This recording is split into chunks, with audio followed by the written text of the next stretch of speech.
Hello all, so I'm doing the smoked salmon again. A nice big fillet here. I'm going to do 3 fillets in total. My love and I enjoyed it so much we're going to do extra this time. So this one I want to do with the Trader Joe's everything but the bagel sesame. Shout out to Boss Man. What I'm going to do with this one is I'm going to put less of it on because the salt gets strong, but not rinse it off, just kind of let it sit. They do the everything bagel smoked salmon as well, so I want to try and recreate that, but at home. So something like this, I'm going to sprinkle it on and I'm going to let it sit for, maybe 40 minutes or something and smoke it. Alright, so I got my everything bagel one underneath here. Then I have here, this is my Gravlox cure, the usual, salt, sugar, lemon zest, and dill. I'm going to put this on top, let it sit for 40 minutes or so. Alright, so it's been about 40 minutes. I'm going to rinse this cure off. I'm going to let the fish sit. Originally I was going to smoke it, but they say you should actually let it sit after it's been cured because it dries it out further and the smoke penetrates better. Hello all, so I'm going to smoke the salmon again. I found a way to set this up so it's a little better this time. See, what I did here is I poked a hole in the top of this, and then I push the smoke gun through the top, make sure this is tightly closed. Again, I'm not the biggest fan of cooking in plastic, but this is a cold smoke. It won't get that hot, so there's not too much of an issue with parabens and phthalates. Also the fact that there's a layer of foil underneath. So that way the smoke will stay contained, it'll concentrate, be better flavored, and it's not going to smoke up the room either. So I have my smoke gun here with wood chips. I'm going to use apple this time. Hickory turned out pretty well, but I figured let's try apple this time. It's a little milder, it goes well with fish.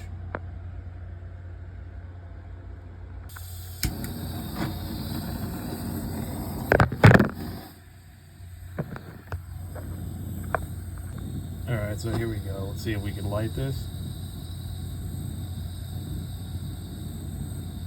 They say don't use a blowtorch. I think the issue is just, it's not so much the torch in the machine, it's more, they don't want you melting this rubber tube. Alright, so you can see here, smoke is starting to come in. Because the lid is on, it's well concealed. I'll tighten up the lid a little bit more so it stays in completely. Alright, so the smoke's coming in. I have the smoke gun on the lower setting. I'm not sure how much of a difference it'll make. I did the lower setting last time. I think it turned out pretty well. I'm going to do this for about an hour or so. I'm going to add more smoke as needed, more chips as needed, so the smoke keeps coming. But I think an hour was a good amount last time again. It created the smell, but it wasn't overbearing. Alright, so this is the salmon done after an hour with the applewood chips. You notice the color has changed a little bit. This is a cold smoke, so it doesn't cook it all the way through, just a little bit. If you want it cooked more, you can obviously cook it more. Hot smoke would cook the fish through more. Imparts a more delicate flavor, and yeah, I personally much prefer it. Alright, so I'm going to cut this one up in a little... I'm going to cut the other one. I'm going to cut this up in a bit, crisp up the salmon skin like last time, and I'm going to smoke the other fish too. Alright, so here's my other salmon fillet. I only did one of the fillets like this. This is more of an experiment inspired by Trader Joe's as well as my friend Boss Man, everything bagel spice. So this, you can probably tell, it's like the garlic, black and white sesame, onion, poppy seeds, salt. Yep. So what I did with this was I put a little bit of salt on in addition to this. Not too much because I don't want it to get overly salty. You can see here there's some water, basically moisture is being pulled out of the fish.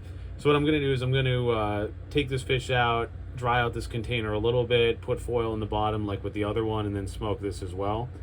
This is my first time doing it with this everything bagel spice, so I don't know how it'll turn out, but let's give it a shot.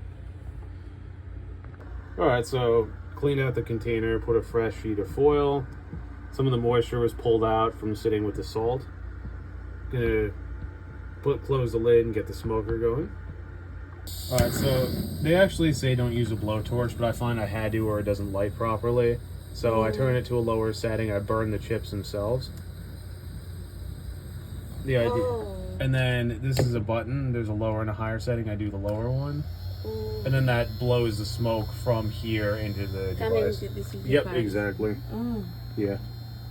And I have to keep an eye on this because the problem is that as this burns out, the smoke dissipates, and I have to add new wood chips. And if you do like a drink or something, it's like 5 minutes, so this is more than enough. But over the course of an hour, this will keep burning out, so you got to keep replenishing it.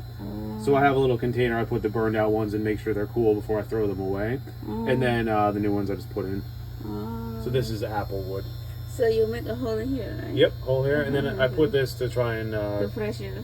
Yeah, some cover. Make sure. Turn this low. Yeah, I think the concern with the blowtorch is that they don't want you melting the hose here, but it's like I'm just careful with it. So let's see. Honey, I have idea. Don't use blowtorch. You use my stick. No, I tried. I used matches last time. I don't know. I don't know if that wood is good to burn though. That's the problem. Is that pressure treated wood? Because the thing is, pressure treated wood has chemicals added, so if you burn it, it's going to be bad. No, I mean, maybe you find some other food. There's a problem. I tried using matches last time, but it just didn't work. Matches shouldn't work because it's small stick. Yeah. This one is a little longer, so it's not dangerous to your hand. This is fine. I just turn it on to lower setting so it doesn't flip.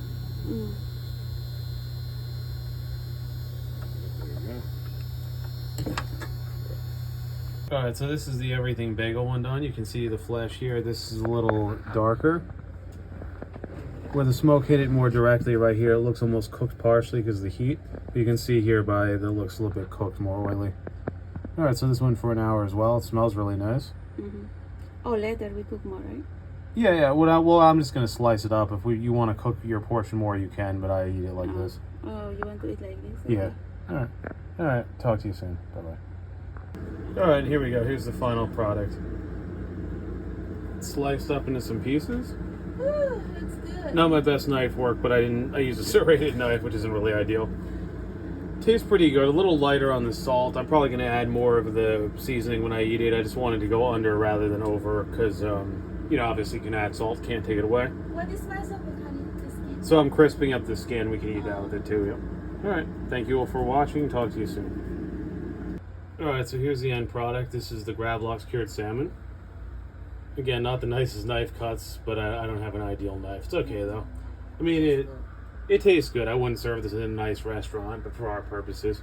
So once again, I did the crispy salmon skin here, just in the air fryer. It already has salt from the cure, so I'm not going to add any. Nice and crispy. Skin's also a good source of nutrients. And then something I did a little bit different here.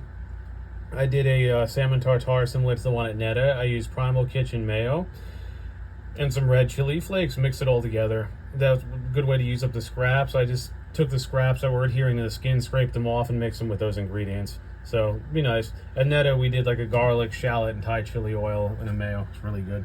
Alright, thanks for watching. Talk to you soon.